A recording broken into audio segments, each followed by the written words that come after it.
నాకు 2 మంచి శాఖలు రావటం, అదేవిధంగా రామ్మోహన్ నాయుడు గారికి ఏవియేషన్ ఇండస్ట్రీ రావటం, ఇవన్నీ కూడా మంచి పరిణామాలు.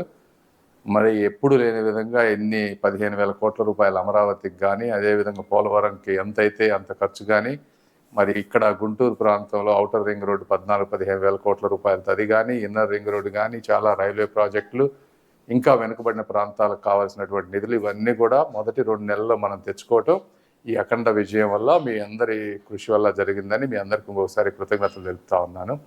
అదేవిధంగా ఎన్నో ఇన్వెస్ట్మెంట్ ఆపర్చునిటీస్ సెంట్రల్ గవర్నమెంట్ స్కీమ్లో production linked incentives, PLI based schemes చాలా ఉన్నాయి. ముఖ్యంగా నా డిపార్ట్మెంట్లో 2,000 కోట్ల రూపాయల ఫండ్ ఉంది. మీరు ఎవరన్నా స్టార్టప్స్ పెట్టుకోవాలన్నా, లేకపోతే టెలికాం కాకపోయినా వేరే విధంగా ఏ ఇండస్ట్రీస్లో పెట్టుకోవాలన్నా కూడా, ముఖ్యంగా న్యూ బడ్జెట్లో చాలా ఆపర్చునిటీస్ వచ్చినాయి. మీరు ఒకసారి రండి, ఇక్కడికి వచ్చి నాతో కానీ ఎవరితో అన్నా కానీ కూర్చుంటే డెఫినెట్గా మేము చేయగలిగేది చేస్తాం. మనందరం కలిసి ఆంధ్రప్రదేశ్ను అభివృద్ధి చేసుకోవాలని, దానికి మీ సహాయ సహకారాలు కావాలని మనస్ఫూర్తిగా తెలుపుకుంటూ సెలవు తీసుకుంటున్నాను. Thank you once again.